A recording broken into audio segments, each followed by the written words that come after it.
Just over 60 years ago, this New Zealand team strode out to do battle with England in our first official test here at Lancaster Park. They lost by 8 wickets in just 3 days, but we had achieved test status, and with that began a cricket history full of highs and lows, some controversy, but a lot of characters. It had been 36 years since the first national team was chosen. The opponents were the Aussies, this time in the shape of New South Wales. The venue, Lancaster Park, the result, a resounding defeat. In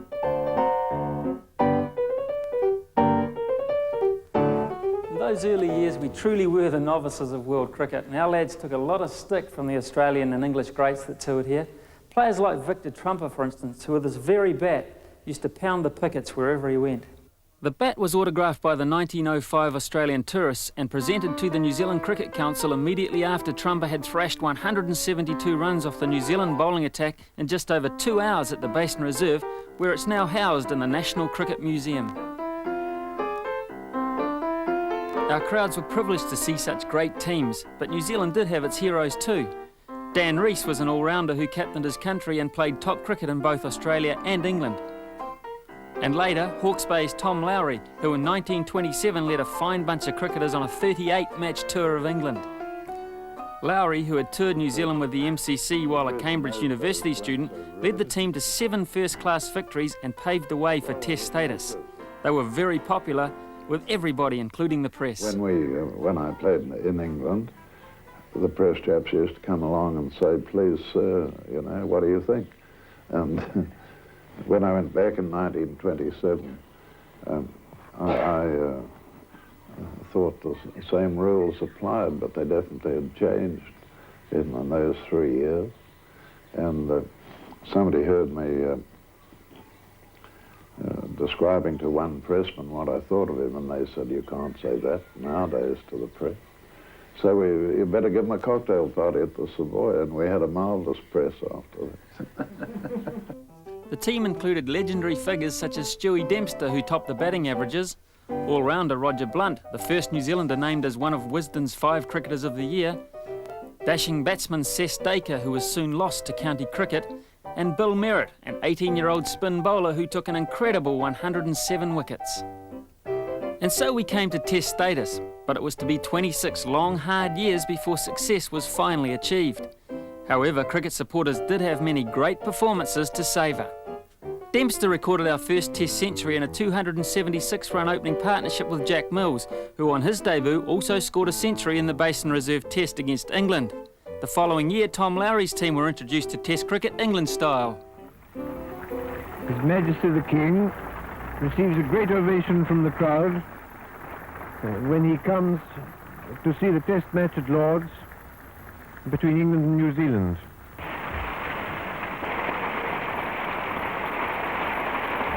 And it was Dempster who also scored our first Test century on foreign soil in the opening Test match at the home of cricket. It's Dempster batting, 49 not out in the second innings. There's his 50. The second 50 of the match.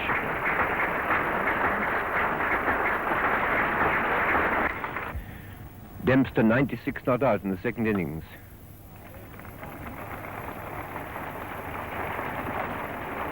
There's his 100. A very great innings. With Dempster in the record books, interest centred on double All Black Curly Page as lunch approached. Page playing Allen. 99. No, he couldn't get it. He couldn't get it there. It was time for a nervous chat and a whiskey with fiery England fast bowler Bill Vose, and it was decided then the first delivery after lunch would be a no ball. I said, "You won't, will you?" And he said, "Yes, I will." So down came this ball, and I gave it an enormous swish and missed it.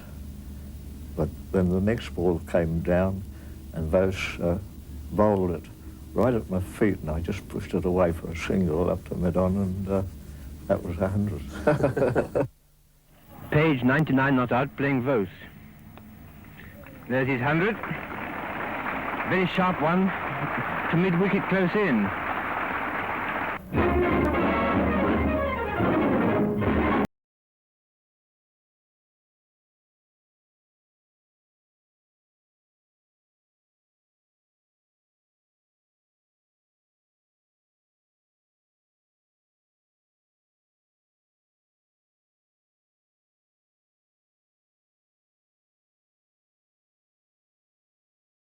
serves as a reminder of his rare talents. New Zealand cricket turned another corner with the 1949 tour of England. The team, led by Walter Hadley, held England to draws in all the 4 test matches. With no cricket in the war years, the team was very inexperienced.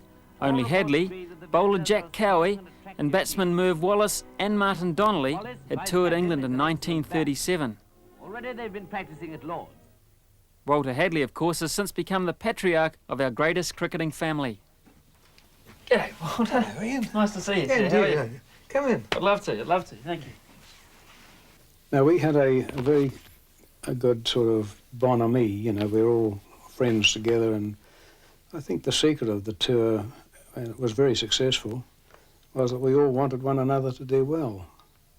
And I set targets on the ship going to England, targets like winning half our games outright. I looked for 15 wins, we got 13. I was looking for a century per innings from one or other player in the team, for the team, not for themselves, but for the team. And we had 29 centuries in about 30 matches. A lot of good partnerships. You know, it was a well-knit team. I've no doubt that other teams since have been much the same, and you know, their friendliness and looking after one another. But we did have that, and it's never stopped ever since then. The individual highlight of the tour was Donnelly's double century in the second test, a first for New Zealand. Brilliant weather and the popular New Zealand tourists brought huge crowds to Lord's to see the second test.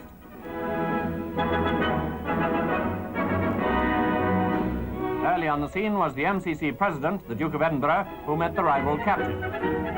England's opening was slow, and early blows included the loss of Robertson, who went to Cowie.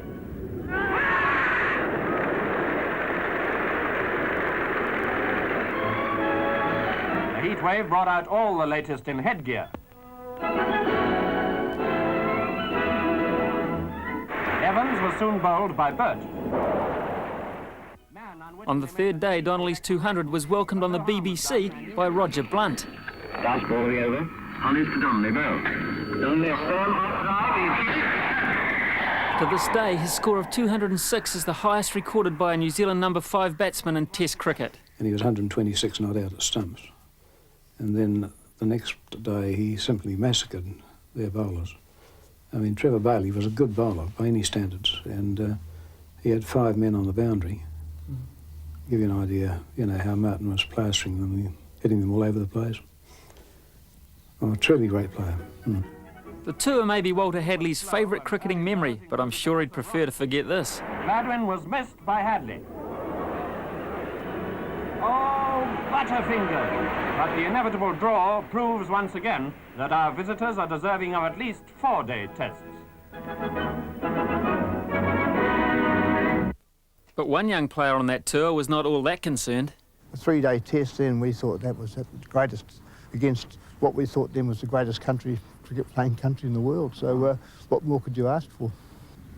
You were virtually the boys amongst men when you got over there.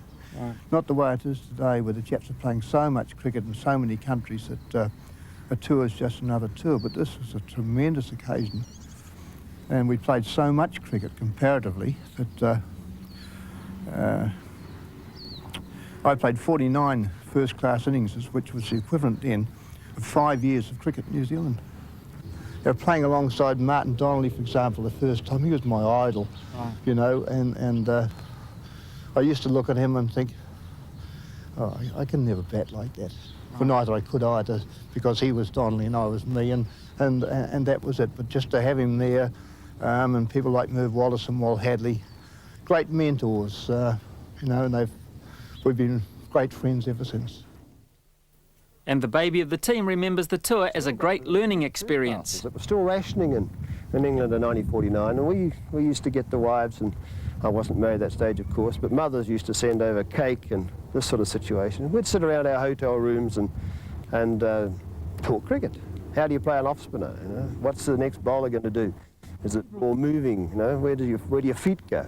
I learnt all this from our own team. Magnificent.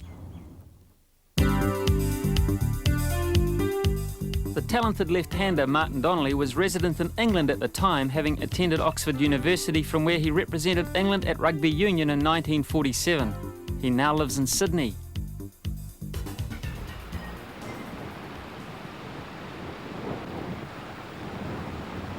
It's often said that cricket is a character-building game, and the New Zealanders who played South Africa at Ellis Park on Boxing Day 1953 needed all of theirs.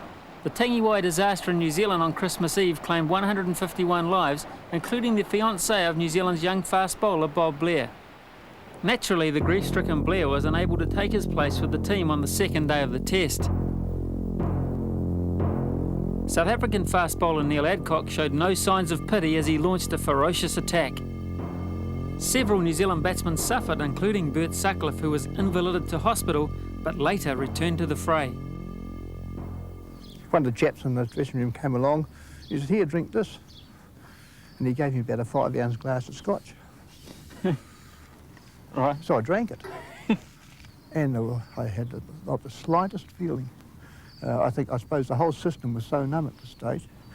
So eventually when the wicket did fall, you know, that's when I went out. And for some reason I thought, oh, well, I'm not here to hang around. And I think the first or second ball from Tayfield I hit went over the fence.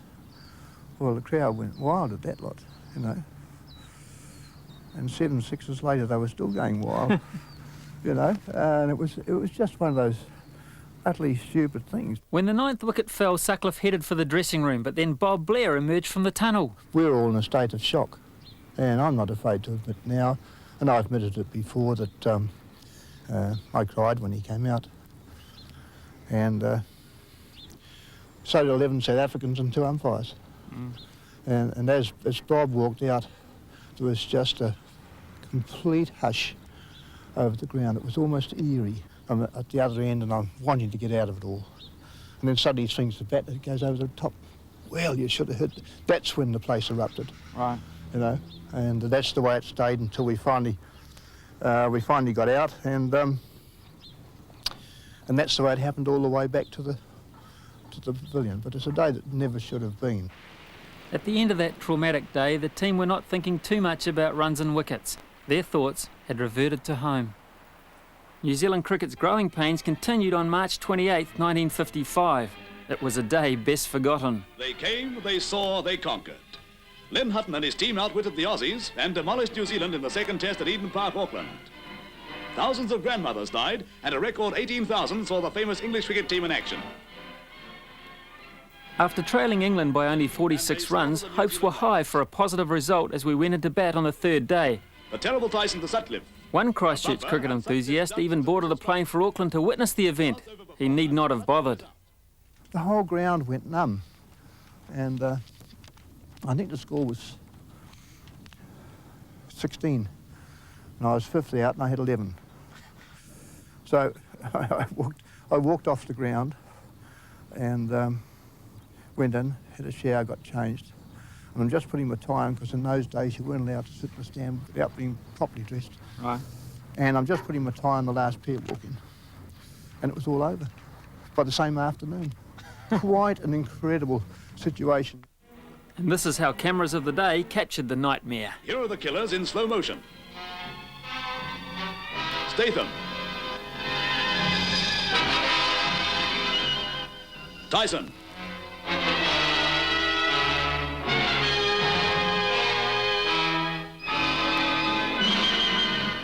Wardle. Appleyard. If only they could have been slowed up. New Zealand, all out for 26, makes Test cricket history of the most ignominious kind. As the debacle developed, silence fell on Eden Park and over the whole of New Zealand. And the headlines said it all.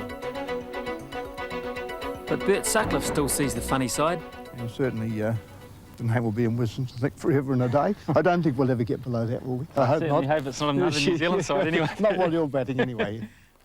But in cricket, as in life, there's always another day. And that day was March 13th, 1956. New Zealand gained their first Test victory by beating the West Indies at Eden Park, with the fall of the final wicket coming after tea on the 4th day. And now Cave comes in from the scoreboard end to bowl, and he's stumped, he's out, the test is over. The win was a cartoonist's delight.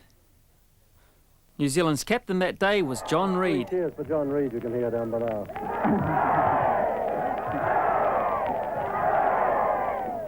Thank you. We'll get over to you in a minute. There's so many cheers going on down below, it's impossible to hear. And it was a good West Indies side with Sobers in it and Weeks in it and Bramenden and Valentine, those sort of guys. So it was a pretty good side. We made a plan to bowl with 4 medium pacers, Harry Cave, Don Beard, I think it was Tony McGivern and myself. We were all bowling fast medium stuff. And we tied them up with that. The plan worked from that sort of situation. And no, we had a very good win, and it was very much needed for New Zealand cricket. And of course I was thrilled to have a win in my first season as captain. So it was for the very first time that a New Zealand side actually knew the joy of pulling out the stumps with a winner's smile. And these were those very stumps. However, it was 6 years before we tasted success again, but it was a big one, our first victory overseas. John Reid made 92 and Zin Harris was our first century maker for 7 years as New Zealand totalled 385. To Zin Harris, who was in devastating form. He hammered everything loose and reached his century. The fielders got tired of him, but the crowd didn't. And when he was out for 101, he left the arena to a standing ovation.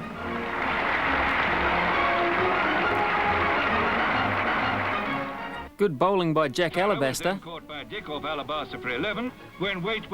and Frank Cameron set up a decisive advantage.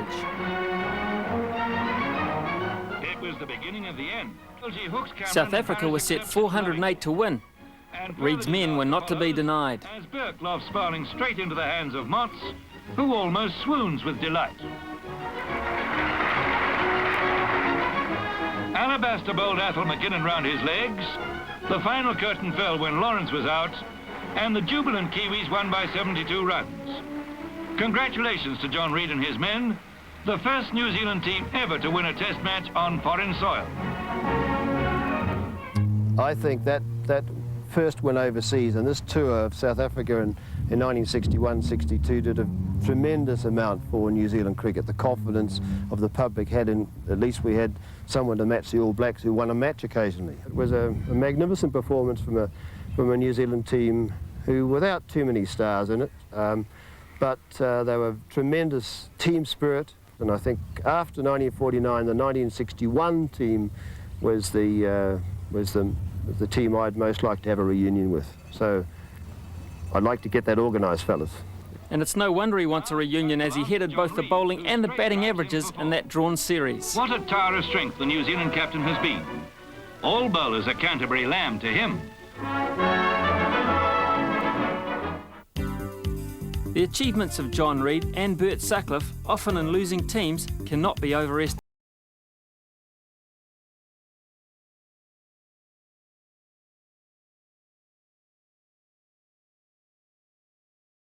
As I've always said then, as soon as I stopped playing, I started winning. But I'd played 42 tests at that stage again, never on the winning side once. You know, it almost seems laughable, but, well, it's a record that not too many people have, is it? No, you're right, not that many tests anyway. After 5 years away, Sutcliffe returned to our test ranks in 1965 and completed a century in the Calcutta Test, 10 years after his first tour to India.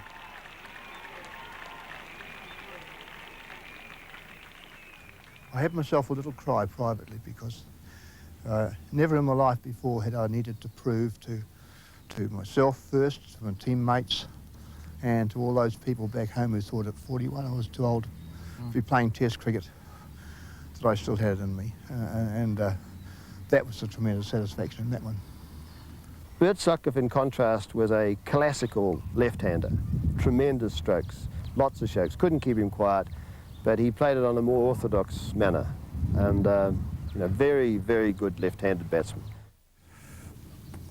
The fondest memory is when someone shakes you by the hand, really, and presents you with a New Zealand blazer and a cap with a silver fern on. and you put that on your field 10 feet tall. John Reid captained New Zealand a record 34 times. A natural all-rounder, he even deputised as wicketkeeper in 3 tests. Well, I think there was a period of about 5 years when I had John in my World 11 as the best all-rounder. There's nothing that guy couldn't do. He used to bat brilliantly, he bowled brilliantly, he fielded brilliantly anywhere. He was a great catcher. He had so many strings to his bow, he could win matches single-handed. And that's not given to many people, is it? No. As you well know, you know, you might have a strike force, but he can't do it all on his own. And suddenly you find somebody who's quite capable of doing it. And John Reid was that man. Reid moved to South Africa in 1981, where he coached first class and club cricket, but he returned home this year. Right. Throughout his career, he shouldered a heavy burden with both bat and ball because of the inexperience of his teams. In later years, in the 70s and 80s, there were up to 6 players who had test centuries, and that makes a tremendous difference to the batting length of any team. You know, some people have been unkind enough to say I played one-day cricket at test level, because I have hit a few sixes in my time, and but I had to watch that a bit, and I was very conscious of the fact that I couldn't really have a go and throw my wicket away, although I did on occasions. And how did he approach his role as an all-rounder? Well, I used to have an attitude where, being an all-rounder, if I failed with the ball, I was a batsman. And if I failed with the bat, I was a bowler. And I think that's what I tried to do. I tried to dedicate myself to the job of whatever I was doing. I was an aggressive type of cricketer. New Zealand cricket was still very much an amateur operation, but talented players were on the scene. Players like Victor Pollard, Mark Burgess, the gritty and determined Bevan Congdon, all-rounder Bruce Taylor, batsman Brian Hastings, fast bowler Richard Collins and spinner Headley Howarth, wicketkeeper Ken Wadsworth and 19 times Test captain Graham Dowling. A young Worcester professional named Glenn Turner was also making his mark. Test victories were achieved in the late 1960s against India and the West Indies at home and against India in India, as well as our first away series victory in Pakistan in 1969. Also that year, fast bowler Dick Motts became the first New Zealander to take 100 wickets in Test cricket. The 1972 tour of the West Indies was notable for many fine individual performances, not the least being 4 double centuries by Glenn Turner, including 2 in tests. In the 4th test, he scored 259 in a New Zealand test record partnership of 387 with Terry Jarvis, who scored 182.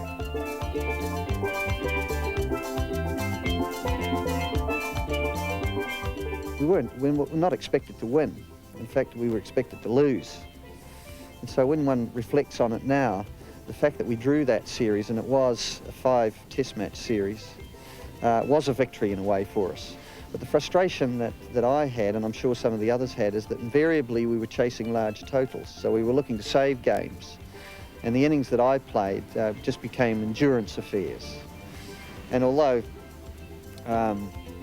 because I got some double hundreds and so on, I suppose it's fair to say I had some success, but they were not going towards a victory, and therefore the enjoyment factor was limited because of that. And how did they get through such a long partnership? I suppose you have quite a lot of mid-wicket conferences, and Jarve was always quite a good communicator out there, and you would talk each other through it a little, you know, especially if you felt that you were getting to a vulnerable stage because you were struggling with the heat and your concentration levels were dropping. So, you know, we tended to get pretty used to each other. We probably spoke more to each other during that innings than at any other stage. Other major successes were Bevan Congdon with both bat and ball, and Bruce Taylor, who took 27 wickets in the series, including this dismissal of Gary Sobers. The name R.E. Redmond really smacks you in the eye when you look at the statistics of New Zealand Test cricketers. A batting average of 81.5, yet Redmond played only 1 test. In a glorious debut, he scored a century off only 110 balls, and in one over from Majid Khan, he scored not 1, So full toss and 4 runs. Not 2. Fortunately, it was wide. There's There's his his 50. 50. Scored off 58. Not 3. Well, that's a beautiful shot. Or 4. But 5 consecutive 4s. It's away for 4 more.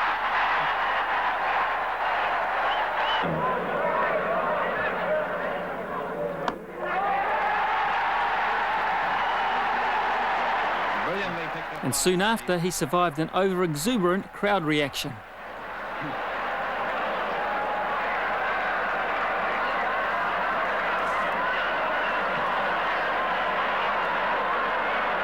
Crowd a little premature here. Redmond's on 99. But he won't be able to play on for some time as the crowd's milled all over the wicket.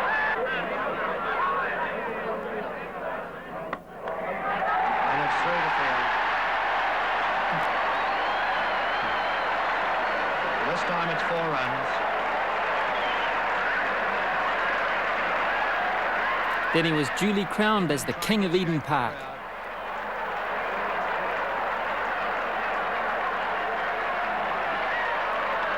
Now it's all happy with all the adulation. Being lifted shoulder high now. I haven't seen this in cricket in New Zealand before. Then the next day, Brian Hastings with a century and Richard Collins set a world record 10th wicket partnership of 151 runs. And the partnership worth 128. 3 to establish a new record. Big hit from Collins. Collins' 68 not out is the highest score by a New Zealand number 11 in tests. The 1973 tour of England is best remembered for Glenn Turner's 1,000 runs before the end of May, one of those peculiar milestones cricket followers thrive on. I didn't think much about it until it got very close, and then the media made me very conscious of it. The other players around me obviously got involved in it as well, and therefore it became important to do.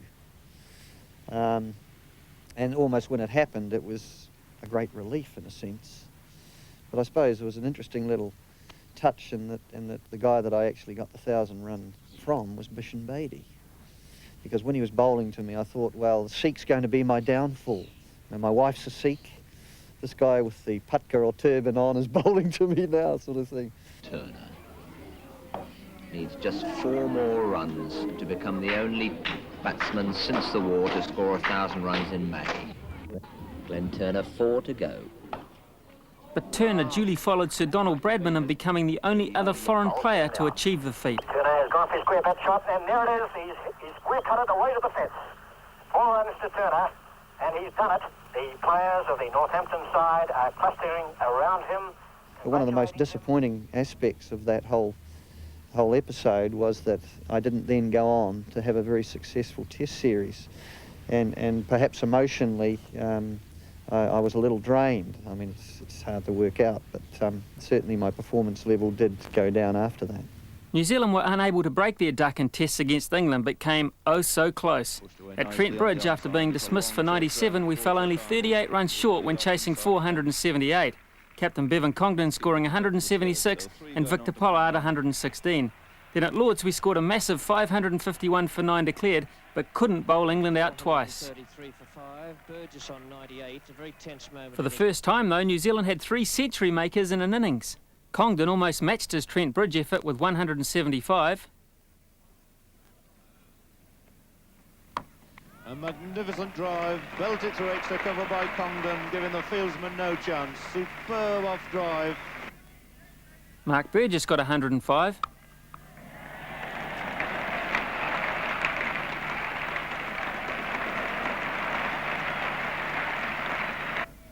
And Victor Pollard scored his second ton of the series. Bouncing away in front of the boundary and running into the ropes now.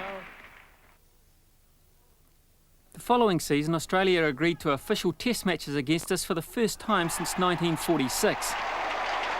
And Redpath is staying. Howard has taken a catch and he's been given out. Their indifference towards us was to provide ample motivation. We were literally snubbed by Australian cricket. They were playing test series against all the other countries, but not New Zealand. And I didn't really want to feel as though I was second class, and I didn't think any of the other players in the side wanted to feel that either. And we'd been invited over to Australia on numerous occasions to play against their state sides as a national team. And I thought that it was rather humbling to have to tolerate.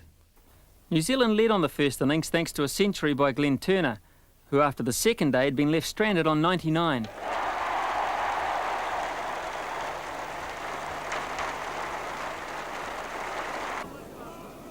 Then Richard Collins and the Hadleys, a young tearaway named Richard, and brother Dale really took the attack to the Ockers.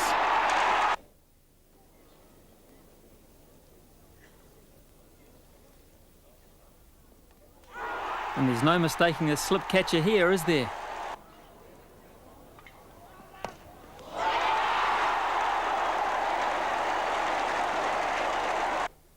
New Zealand needed 228 to win in almost 2 days.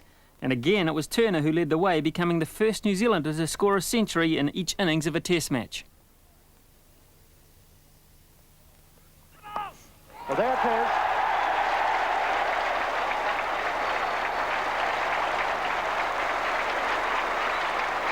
And the crowd rise to Turner.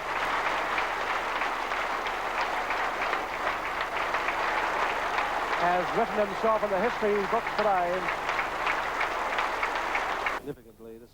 It was wicketkeeper Ken Wadsworth who hit the winning runs, and throughout the whole country people stopped to enjoy the moment. Tragically, Wadsworth was to die from cancer only 2 years later. And there it is. The Test match is all over. New Zealand's first great victory over Australia. It was New Zealand cricket in a way coming of age, certainly in the eyes of the Australians. And that was important for us, I think. I can recall at that time, I think that the chairman of the board wanted to give us a bonus. And that took us all by surprise. But, yeah, sure, we were pretty elated about it. Glenn Turner is the only New Zealander to score 100 first-class centuries.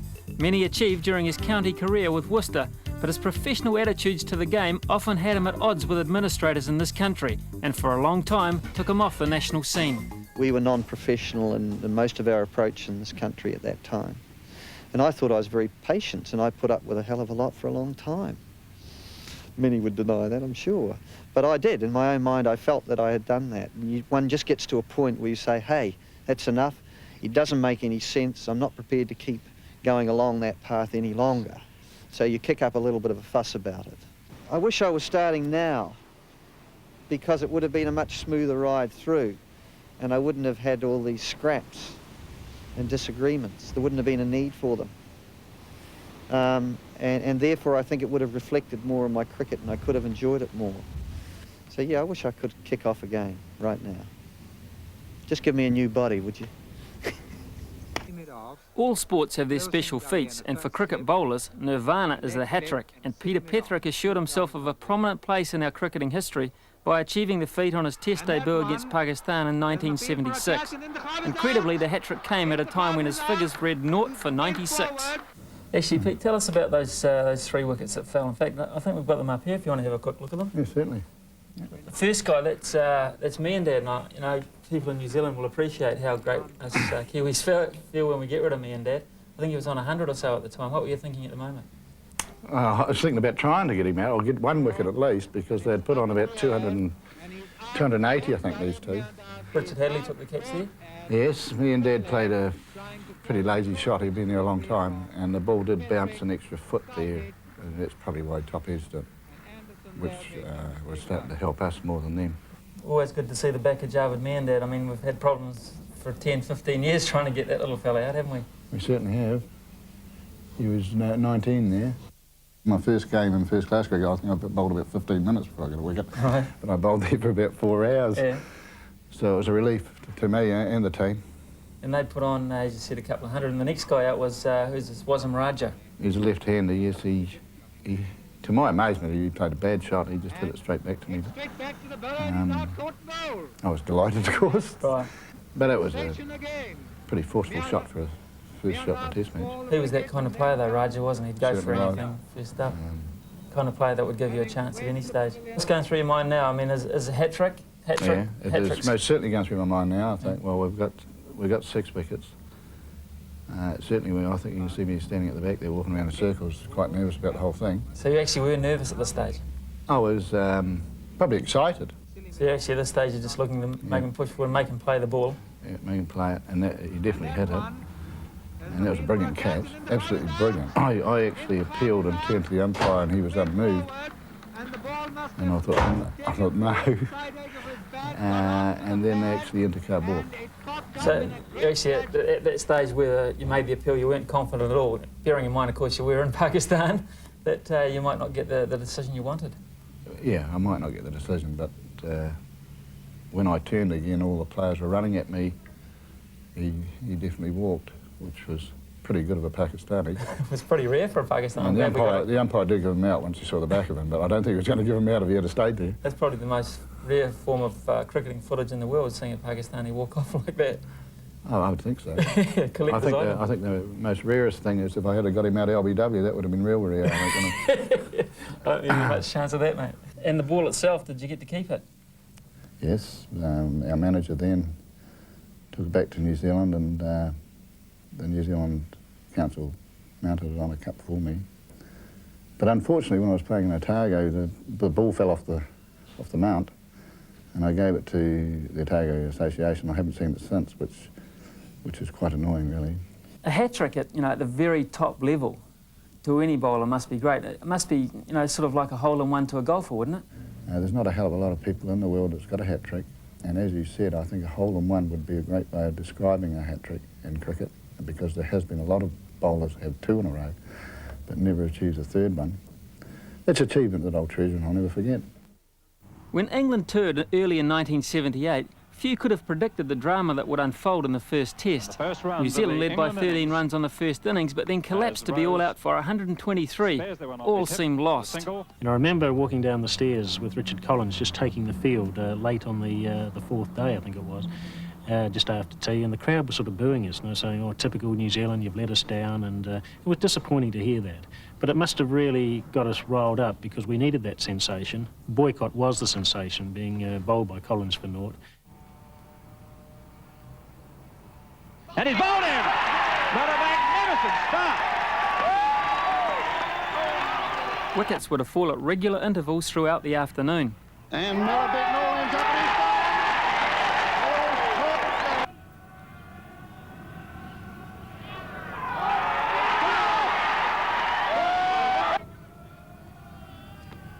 he's he's looked at that one, he's going to be out.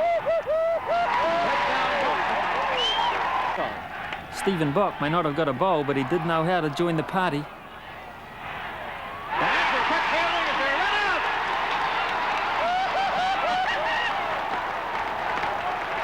Two men in front of the wicket on either side.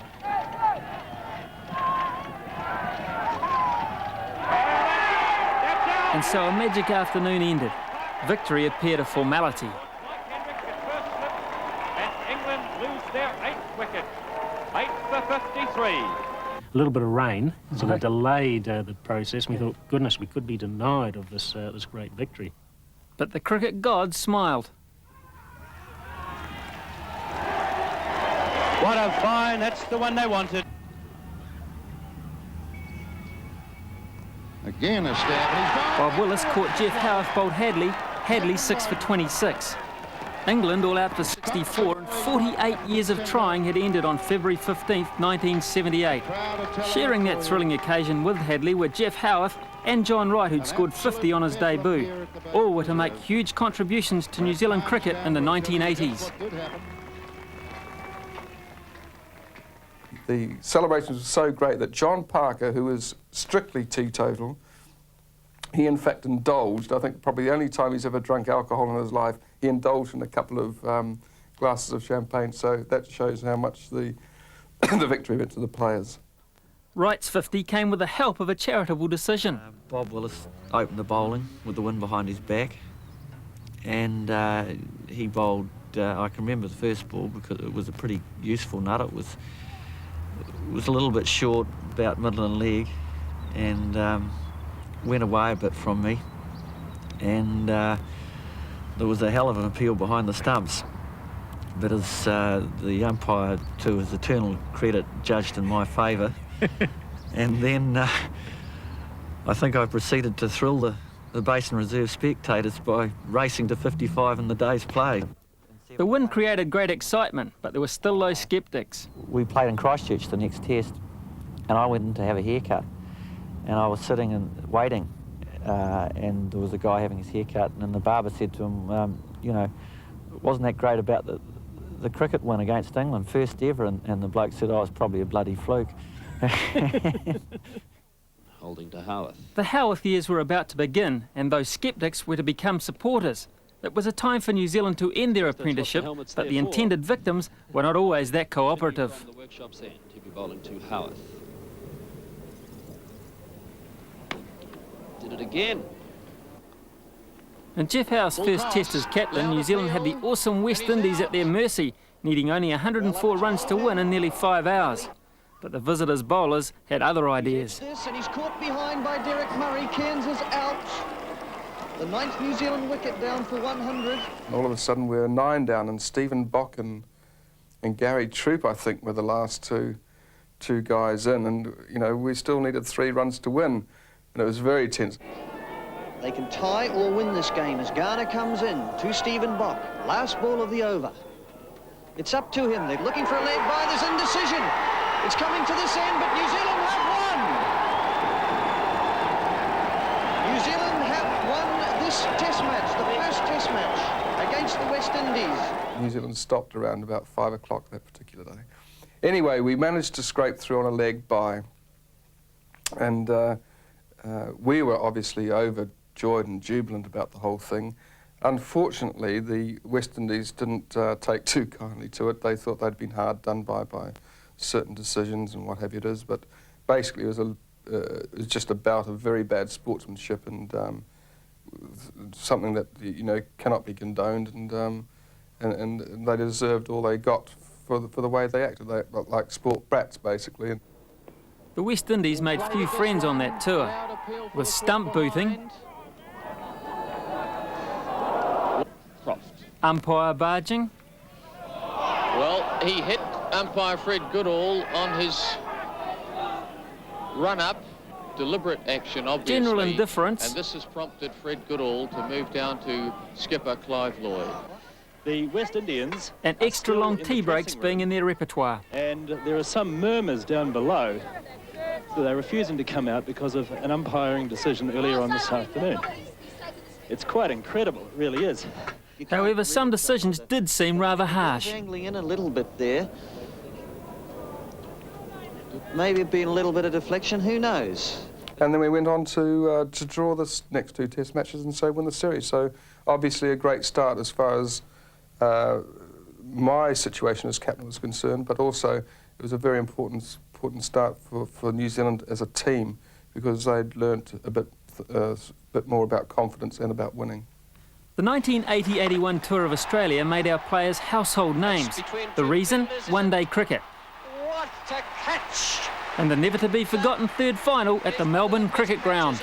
First, there was Martin Snedden's greatest catch that never was. And Greg Chappell is staying there.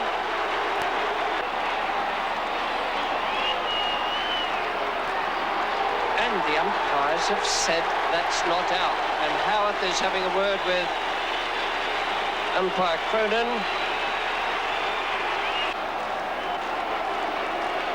Chappell went from 58 to 90 before justice was finally done for Snedden by Bruce Edgar. Greg Chappell plays one away, and there's another one taken out there. Beautiful catch this time. Greg Chappell's on his way. What a magnificent catch. Then Edgar led New Zealand to within sight of victory. There he goes. Well played, Bruce Edgar. What a fine hand. Congratulations to him. He's going back for the second, and he gets it. Edgar 101. 52,000 people in front of their seats. Well, it did keep very low. Hitting a 6 at the Melbourne Cricket Ground is no easy feat, but there was a feeling that if anyone could produce a miracle, then Brian McKechnie could. In 1978, he'd helped the All Blacks to a Grand Slam on the tour he was not even originally selected for. Pushed out of the line-out. The big New Zealand lock forward, and this could be the kick of the decade for Brian McKechnie.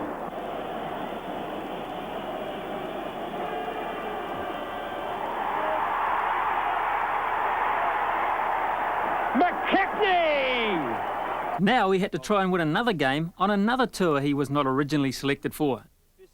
And how was he feeling at the time? Well, before that, I was feeling relaxed because I thought you were going to do the job for me. Good one, mate. But, I mean, walking down there, I think, in your mind, you think, God, you know, 6-1 ball at Melbourne of all grounds. But the Chapels were already plotting.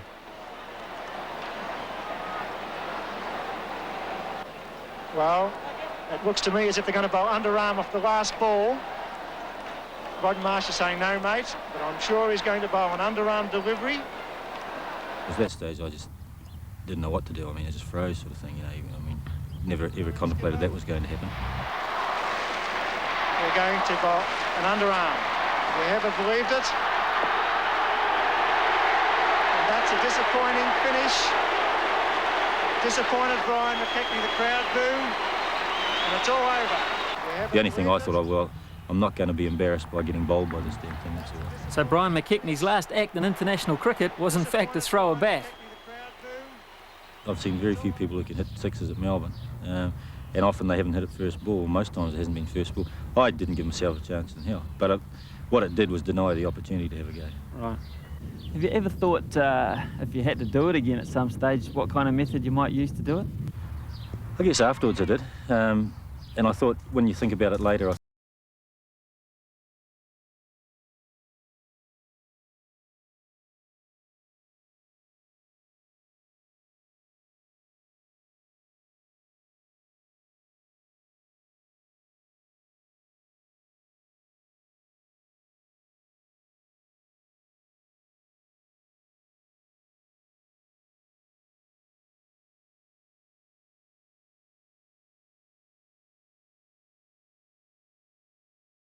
about tactics.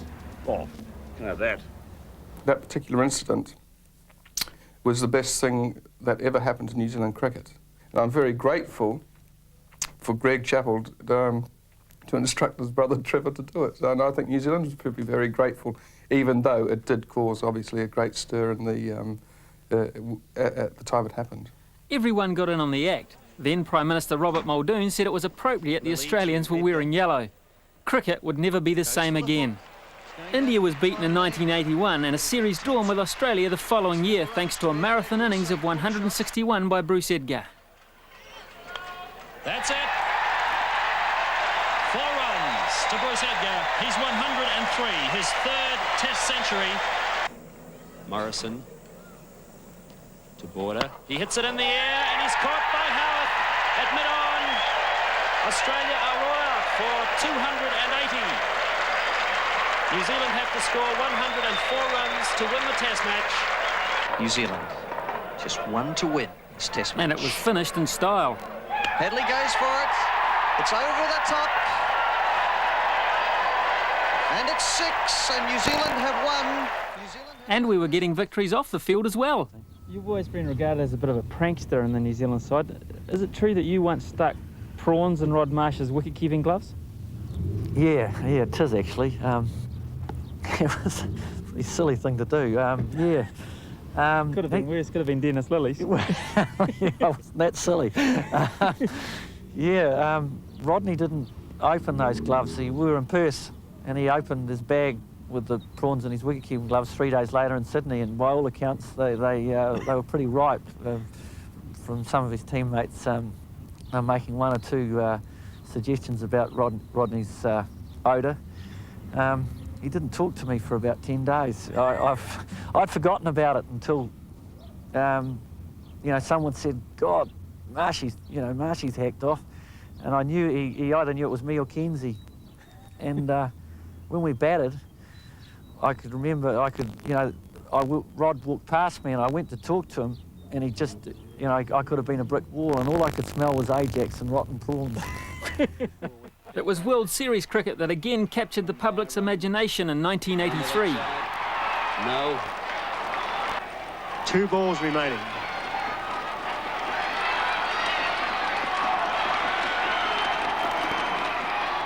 He's bowled it well. They're 3 for 1 only. Dear, oh dear. Look at Howarth. He's working overtime. What a skipper under pressure this man's proved to be over recent years. Vic Marks is the batsman. The final delivery of this great match. He's bowling! And victory for New Zealand, and England go down in a cliffhanger. The new crowd goes absolutely mad. Great over for Martin Smith. Then in Adelaide, a 121-run partnership by Jeremy Coney and Richard Hadley gave us an unlikely victory. Oh, and he's got him away, and that's 4. Or is it? It's Randall diving, and it's 4, yes, and that's a vital one. They must have been on their knees at the break, New Zealand, chasing 296. Tremendous team performance to date. 3 runs, 8 deliveries, 4 wickets in hand. Englishman charging in. They've left it 2-8. That's a good hit. That'll be it. Down the ground. They're through for 1. Cabaret chasing. 2, 3, 4, and New Zealand 3, and they've won. Look at Jeremy Coney. Look at the New Zealand dressing room, and why not one of the all-time great performances, Jeremy Coney. The finals were lost, but Lance Cairns was to become a folk hero. I think Australia got a huge score, and we go out there to chase it, and next thing we're about 6 down for 30-odd, you know, we're right out of it. And so I get out there with Wally Lees, and Lily bowls me a bounce the first up, hits me in the head. You know, not good. So I went down to Wally and said, bugger this, well, in or out. So I decided to have a bit of a go at it, and it's one of those times, you know, that a few got connected in the middle, and away they went. He's got hold of it, it's a big one. It races out over the square leg fence. What a magnificent hit. It's gone again, it's got a massive hit. That's right into the members, that's 15 metres back. He's still going at it, and that's an enormous hit. In fact, I think that one's gone further than the one that he hit off Ken McClay. Yeah.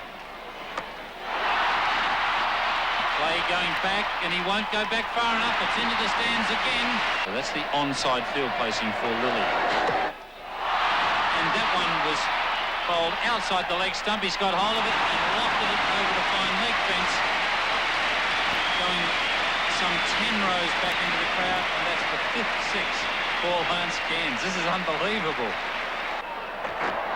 Backs off again and thrashes that one, and that's clear. Graham Woods headed it off. There's the 6th one. And so began the legend of Excalibur. Not a sword, but a bat used with frightening strength. I know what people wanted from me, what they expected of me when I walked out there to bat. The thing that, once again, I play my game a certain way, especially the one-day game, and if I connect and hit the ball right, I hit it. But I'm not going out there to please the public sort of thing.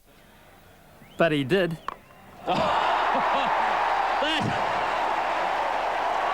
That's almost at the airport. Them to Cairns. Dance down the wicket. Randall's underneath this one, but it's over at the top of him. That's 6. And he found an unusual rival. Turner high in the air. This is over the top and 6. What a fine shot. There it is, into the road. 1, 2, 3 bounces, and away it goes. I went from, if you like, being criticised for blocking to at the end, or towards the end of my career, I was accused of giving it away and playing in too swashbuckling a manner. In fact, Lance Cairns actually mentioned that he felt that I was going over the top with my aggression, and I thought, I've made it then. After beating Test newcomers Sri Lanka, we headed to England determined to win a Test there for the first time. And it was Lance Cairns, the bowler, who did the damage at Headingley. And he's gone. Lance Cairns has struck again. Goes into the in-swing or the out-swing to the left-hander with 3 slips. And he's bowled him. 6 wickets for Cairns. What a field day he's having.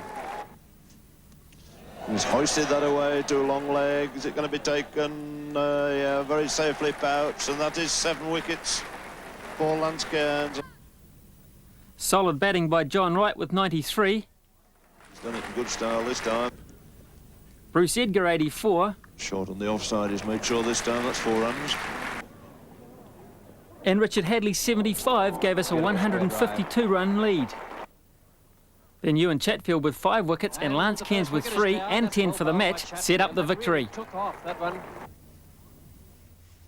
Oh, that kept low, almost ran along the ground.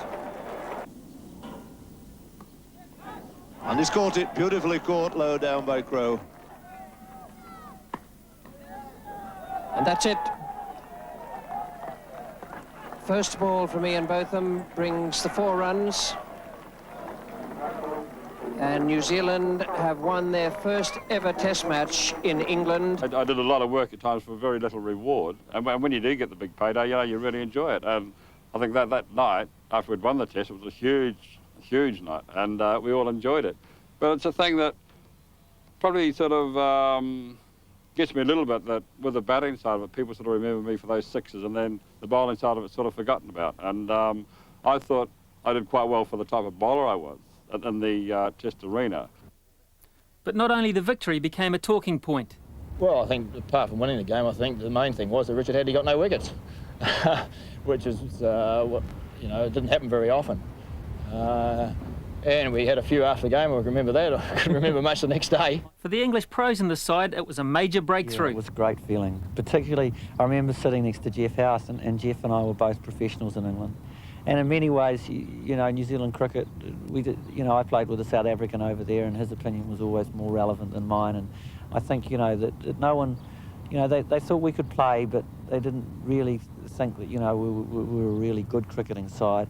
And just to beat England on English soil, you know, it was fantastic. I remember Jeff saying, I think we were both on our 20th fag, sort of, he said, I don't care what happens as long as we win that one. And those who had gone before also shared in the moment. I can remember, I think, almost a tear in the eye of one Walter Hadley at Headingley back in 1983. Yeah, it was there. Don't worry about that. More than in the eye, it came down the cheek. The series was lost, but an important milestone was achieved, and the following year a series was won when we beat England by an innings. Richard Hadley's 99 off only 81 deliveries being a higher score than England managed in either of their turns at bat. Oh, that's a nice shot from Richard Hadley. He managed to elude Derek Randall in the covers. 4 runs to Hadley. In 1985, we found an unlikely batting hero in Ewan Chatfield, whose skills with a willow had once almost killed him and ended a test match. Yeah, that wasn't the one I got sconed, was it? That's the one we're asking you about. Yeah. Well, it was one of these things that we were 9 down, I think, and Jeff House and I were going to try and bat all day. It was due to rain later on in the day, but I think in the end it never did. And I was just hanging around being a bit of a nuisance, I suppose, as number 11s can be. And Peter Lever thought it was about time he got rid of me one way or another. And you know, I honestly don't think it was a bouncer. It was just a short pitch ball that I didn't quite pick up, and I think it came off the top of my glove or my handle on the bat and just ricocheted in the side of my head. Left-hand side of the face. Chat's lightheartedness belies the true situation. Bernard Thomas, the then English physio, he came out into the ground and immediately diagnosed Ewan Chatfield had swallowed his tongue. Like I said, we didn't know anything about this, and by this time he was turning blue. I couldn't watch anymore because he was just turning blue, he was frothing at the mouth, and he was really struggling to breathe. So it was lucky Bernard Thomas came because it was just that sort of instant, apparently, and I found out later that Ewan Chatfield sort of stopped breathing for a couple of seconds because we didn't react quick enough to getting his tongue out and giving him mouth-to-mouth resuscitation, which is indeed what Bernard Thomas did. In 1985, it was Lance Cairns who could have quoted a former world boxing champion who said, "Honey, I forgot to duck," after one defeat. Oh, and Lance Cairns has been hit very hard indeed on the head. Akram fired it in short. Lance Cairns turned away. I think probably after a blow like that he should sit down for a short while at least. Brendan Bracewell came and went, and when Chats joined Jeremy Coney, 51 runs were needed. Then there was controversy. They were getting at me, of course. They were getting a bit uptight because they, you know, I think we were 1 up in the series at that stage, and we were 9 down, and they couldn't get us out, either Jerry or I. Yeah, there was, and of course there was even more when Fred got into the game about bowling short pitch balls that hit the number 11. You know, there's a few times I got hit on the head and things, and they were getting up at Fred a little bit about it. But yeah, there was verbal, and I dare say if we were in the same situation, we'd be given a bit of verbal as well. I can take him off eventually if he continues to do it, and by God we will. Okay, then we'll go off, right? Then it's up to you. No. That's a warning. That's an official warning. Once again, could you say that? Me and Dad doesn't want to know about it. I was a wreck. You know, I don't know whether you saw me at tea time, but, you know, I never drink tea or coffee at any time of the day, and here I was trying to drink tea at afternoon tea time, and I never got a sip because all of it ended up on the floor in the saucer, and I was just shaking that much. It was unbelievable. Then a bit of luck. And that's edge. And dropped. But through it all, grit and determination. It's away through mid-wicket. They'll certainly get 2. They'll be looking for 3. No, they're content to take 2, and that's Jeremy Coney's 100. Well, nicely turned by Chatfield. This could be 4. Indeed, it is 4. Facing Nakash. Works it away on the onside. This is 1 run. Are they going to come back for the second? Here comes the throw from Hafiz. They're home, and New Zealand have won the Test match. I couldn't get off the field fast enough and get into that dressing room because I was just absolutely gone. Emotional, it was just when Jerry hit that winning run. I just it was a magical piece of time, really. It was an afternoon I'll never forget, Stockley. And if anybody these days asks me the highlight of my career, it's got to be that, because I think that I did something that is not my normal thing in cricket. Would you have gone out to bat had you been required? Yes, I was crook. I was real crook. And I got up from out of there and I went outside and sat down in the tunnel. And yeah, I was prepared to go out there, but I wouldn't have made the middle. But I would have given it a go. Today, Chat still plays cricket. And what about that helmet? And it's still there now, mate, and I still wear it everywhere I go today.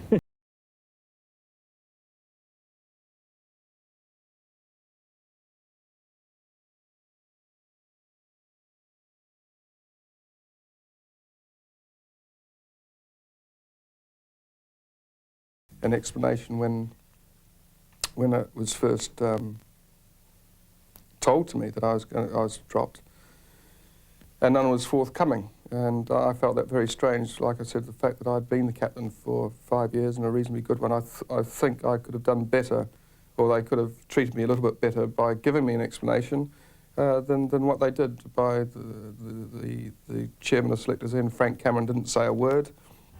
He left memories of a class batsman. There's one of them at least. Down to third man. They're going for 2. This could be close, but Howarth's home. There's his 100. Jeffrey Howarth, 100. And a fine leader on and off the field. Just cast his eye towards the scoreboard. Today, Howarth lives in England, and the former Surrey professional has definite views on how county cricket helped the New Zealand scene. What we gained in 1 year was equivalent to playing sort of 3 to 5 years in New Zealand. That's the amount of cricket we were playing over here, the type of cricket we were playing, the cricketers that we were playing against. 1 year's experience in England was equivalent to 3 to 5 years in New Zealand. And so our game progressed much quicker, and we matured much quicker than perhaps a New Zealand-born, and not New Zealand-born, a New Zealand-based player. And the experience that we brought back with us, I think, had a profound effect. The summer of 1985-86 was one of the sweetest ever for the team. And the maestro, Richard Hadley. New Zealand won a series in Australia. That's beautifully taken. He has got good hands. Hadley took 33 wickets. He's out. First ball after lunch. He's driven on the up to cover. Including 15 at the Gabba. It's gone, yes. Beautiful piece of bowling. 9 in the first innings. Oh, and that's got to be very close. I would say that's out, yes. Oh, and right through him. Oh, and he's gone through Phillips as well. It's gone. Great catch. He's gone, yes. 9 wickets. What a wonderful performance from Richard Hadley. One of the all-time great performances at the Gabba. His teammates must congratulate the great fast bowler. You probably try and look for the near-perfect performance in one's career, and you may never even get that far. I mean, it's probably so far beyond comprehension. Well, that particular test match was as close as I could get to it, I guess. And 9 wickets for 52, a New Zealand record, obviously. And I caught the other fella out. And so to get on the score sheet 10 times, I think only Jim Laker would probably be the only other player to ever done that. And of course, we all know that he took 19 wickets in a test match, and that's unlikely to ever be repeated, let alone bettered. And then a brilliant partnership of 224 between John Reid and Martin Crowe set up a decisive advantage. There it is, and what a way to bring it up. A beautiful straight drive, slightly on the onside, and his third Test century. A beautiful 100. Fist clenched above his head, Jeremy Coney. And there's the 100 for John Reid. Very quickly through for the first and back for the second. Good performance from John Reid, Test century number 6. Well, I do rate it still as my best ever knock in Test cricket. Probably more the way I went about it. I was able to play my shots, and I felt as though you know, I was dictating terms. So it was unusual really to be able to produce my best. But someone like Richard Hadley, of course, upped that and completely stole the limelight. And he's got him right through him, and that makes it 6 in the second innings, 15 for the match. And New Zealand have won by an innings and 41 runs. To beat Australia by an innings on their home soil for the first ever time was magic. I mean, it's always nice to beat Australia at any time, but that again helped set up a Test series victory, and it was the greatest New Zealand performance, in my opinion, the near-perfect Test match. And while some individuals had some great performances, it was still a good team performance all round. I think we thoroughly deserved it under the captaincy of Jerry Coney, of course, and the coaching of Glenn Turner. When the Australians returned to New Zealand, they found John Bracewell, the fast bowler trapped in a spin bowler's action, in no mood for messing. Back goes the off stump. John Bracewell strikes again. Oh, catch it! It's an appeal for a catch, and Bruce Reid is out. And then for the first time, we won a series in England. Beautifully bowled. Thanks to a brilliant all-round effort by Richard Hadley at his home away from home, Trent Bridge. Oops, he's bowled him. And the batting of John Bracewell. Oh, he's hit that magnificently. Like lightning, it goes away to the boundary. It's small to Bracewell. He makes it. He makes it. Well played, John Bracewell. A maiden Test century, not without heartache, agony, and I'm sure that was shared by all his teammates. The years since have been a mixture. We've had home wins over the West Indies, India and Australia, and achieved a prize win in India. This catch against the West Indies was probably the turning point at Lancaster Park in Jeremy Coney's last Test. Oh, well, all right, I suppose. The bowling of Chats, Paddles and Sneds and the batting of Martin Crowe may have helped, but they've already featured, haven't they? The West Indian captain is out. Marvellous catch. India all out. A win in India is a prized possession for a New Zealand cricketer, and John Wright remembers well the day he led his team to victory. It was an incredible afternoon. It was a big crowd, Sunday crowd, and Braces bowled magic. He got a wicket just before tea. He got Sidhu and Vinsaka just before tea, and then we started to have him on the ropes. I remember catching Kapil Dev, and Jonesy ran all the way from third man to pat me on the back. It's something he's never done, and it was a great feeling of unity, positive, and it was hard, and great memories. And Kapil holds out into the cover, John Wright making no mistake, Kapil going for a big drive. Astute positioning of the field by skipper John Wright. Into the air, he could be out-caught. Chatfield under it, and that's it. New Zealand have defeated India. I found it quite ironical to think that the very day that we looked like we were going to win, our beer arrived from home. Yeah, and I think Ken Dees, the manager, bought the most expensive bottle of champagne that probably New Zealand Cricket Council's ever paid for. Don't know what champagne cost in India, but it was a few rupees. I think we got past those little, we got over those difficulties and managed to enjoy the win. Because it was a good side, and I think any New Zealand cricketer that's ever toured Pakistan or India, really, sometimes those are the tours you talk of when the sides do become very strong in team spirit. I love my tours of Pakistan and India. He was never ever afraid of anybody, any batsman. Oh, and he's gone right through his defence. Border. Good bat. He probably timed the ball better than anyone in the team, batting-wise.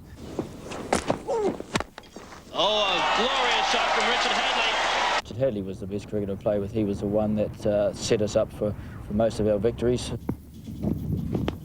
Edge. Obviously bowling, it was just a matter of turning up for him. Someone really quick. Both of them would be looking for one. And as has he caught it? Yes, he has. At Gully, Willie, you know, took some amazing catches. He's a brilliant cricketer. To guard. Oh, and a marvellous catch again. It's Richard Hadley. And he's got knighthood as well, so I suppose he must be good.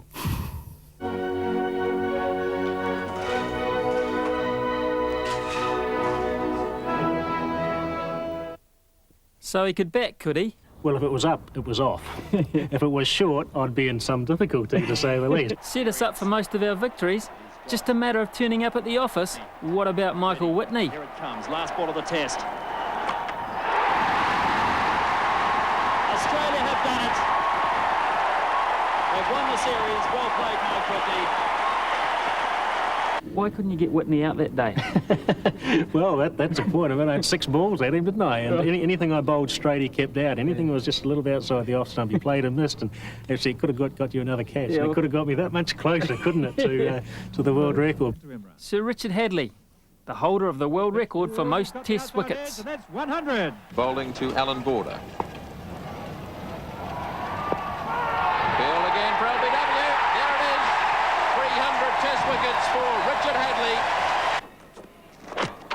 Shout for LBW, and the wicket has been taken. Richard Hadley equals Ian Botham's world record of 373 test wickets. And that's the world record.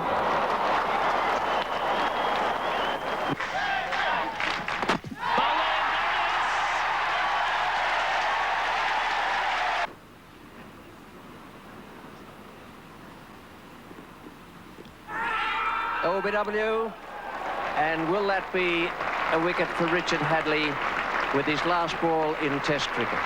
To join a very select group of players who've done that. Significant for me, and I think very important for New Zealand cricket, because when you look at world record sort of thing in cricket, you start looking at the English, you start looking at the Australian players, but little old New Zealand was starting to feature, and I think that was a great part of history for us. Great cricketer, no doubt, but he needed his mates every now and then, didn't he? But seriously, simply the best. Magnificent delivery. Right, Richard, I mean, you've got a reputation for being a great statistician. I mean, you know, you look forward to so many marks. I'm going to test you. I've got a bit of a Peter Sinclair quiz here for you, okay? Why? We'll just see how good you are, all right? Who's your first test wicket? First one was Asif Iqbal at Wellington, 73. 100th? 100th would be Imran Khan at Napier in 79. 200th? Norman Cowans, Trent Bridge in 83, I think it was, yes. 246. Pass. 300. 300, Alan Border at Wellington in 86. 373. 373, Dynamite, I think it was, at Melbourne in 86. 374. 374, Aaron Lowell, Bangalore in 88. 400th. Mandrake here at Lancaster Park in 1990, I think it was. Who was your last one? And he was a toughie, wasn't he? He was a toughie. Devon Malcolm, actually. LBW no score. In fact, he faced 6 balls in that match. He got a pair and asked me to sign his run chart. Is that right? Yeah. I give up. The answer to the past question was, well, who really cares? And Dodamaid was Melbourne in 1987. Oh, well, he has retired, hasn't he? But like so many young Canterbury lads, Sir Richard's love of cricket was nurtured at Lancaster Park. I used to come down here and collect bottles and take them into the shop and get about 2p for it so I could buy an ice cream. Yeah. But I also sold the programs here at the ground, and I worked up on the scoreboard as well. And you often look down from the scoreboard and think, well, one day, wouldn't it be great to actually be playing a first-class game or a test game for Canterbury or New Zealand on Lancaster Park? But he did have an advantage, a cricketing family that boasted 3 other internationals. He had a very distinct natural ability when he was a little boy, say from the age of 7 or 8 onwards. And he just loved playing cricket, and he loved talking, being a bit of a private broadcaster and all this sort of thing, but it was always about cricket or rugby.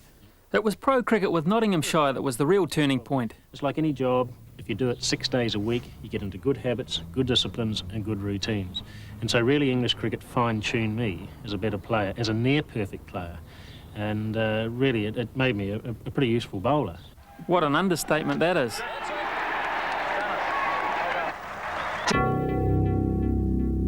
Standard is now set. And I think that the confidence is there, the direction is there, I think the coaching structure is right. The opportunity for younger players is certainly there. But at the end of the day, it's up to those players who are now given the opportunity to represent New Zealand. Let's hope it is the start of a great era. But I'll be a little bit hesitant yet to say, you know, we're going to have a great side coming through this year and next year. I mean, I'd prefer to look in about 2 years' time. We do have athletes of great natural ability, and I think we've always got the ability to produce players in this country. I think we are going through a rebuilding stage. I mean, there's people like yourself, Smithy. Are you a young gun, mate? And one or two others. I mean, young righty. But, you know, we've had a big turnover just recently, and I think that that's still going to continue. We've still got a sorting out to be done, I think. We were lucky that when we started off that we actually had 4 English pros playing in our team, where the guys today haven't got anybody. And I think that's going to be the hard thing that Martin Crowe's got, is to try to get the professionalism through the side. The young guns, the future of New Zealand cricket, are led by Martin Crowe. Nicknamed Hogan after the TV character in Hogan's Heroes because of his leadership qualities, Martin Crowe has been a New Zealand player since 1982, when he made a horror beginning against Australia. He gets a nick and a Wood, caught by Woods. But he was always destined for the top, and has since been called the greatest white batsman in the world. That's the best shot we've seen of the innings.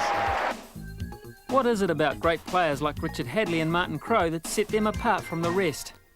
Well, I'd probably stick my neck out and say that it probably just comes from so far deep in, and Richard came from a cricketing family and so did I, and we were just brought up just loving to play the game and loving to do well. And we knew the history of the game, we knew what we were basically taking the place of, we knew what was ahead. And I think that sort of feeling stays with us 24 hours a day, and that's why we love playing it.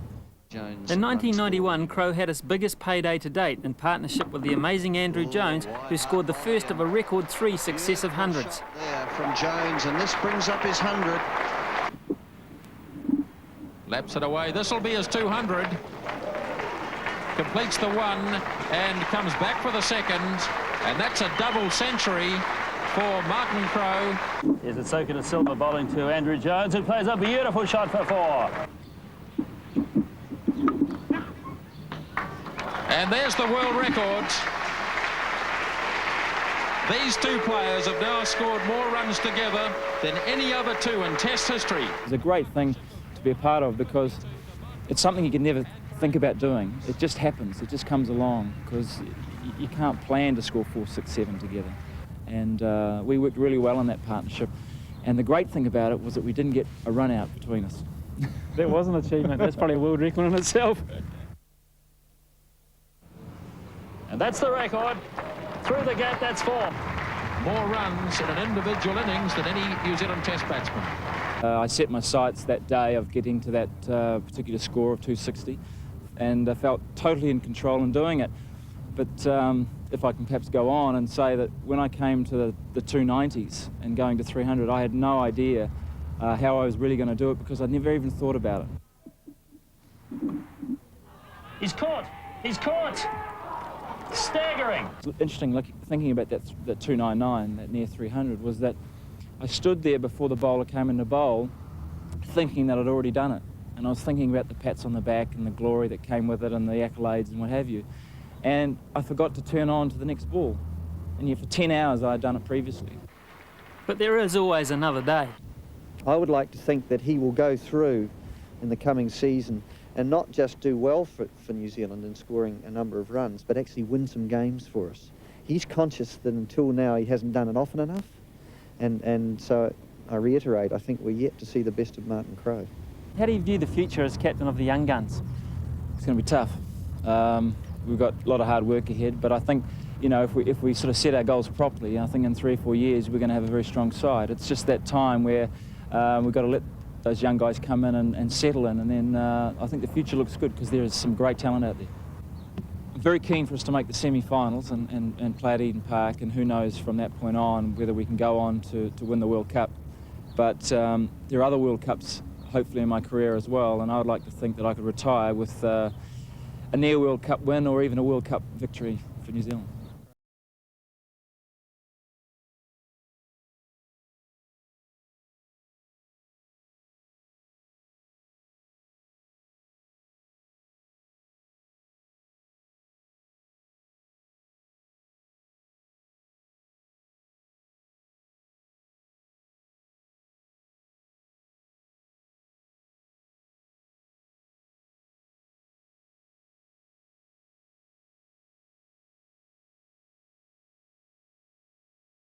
That edge against the Aussies, it brings sometimes the best out in us, particularly in New Zealand, because we always fancy, you know, our chances, and to beat them was, you know, it's a good feeling.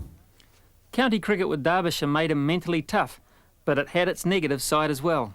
You know, you always want to enjoy the game, but, you know, after a 17-day stint and you're at Bradford on a cold day and there's 2 men and a dog watching, you know, you'd probably rather not be there sometimes. What's your fondest memory of your long international career? Well, the guys, really. You know, you could pick wins out here and there. Bombay meant a lot, and of course, you know, the Basin when you're captaining, or winning in England. I mean, you know, that was great. But, you know, really, we've had a lot of laughs. You play for your country. You're in a great environment with, you know, 12, 15 if you're on tour, maybe more guys, New Zealanders, who are really trying, you know, pushing themselves to do something, to achieve something, and you go through highs and lows, and you know, I've met some good people, and to experience losing, it's not great, and then to experience the wins, it's fantastic, you know. Great feeling. You know, I'll never really ever get that again, I don't think. It gives me satisfaction that I set out to try and play cricket for New Zealand, and you know, I've played and I've managed to help. You know, I've been part of it.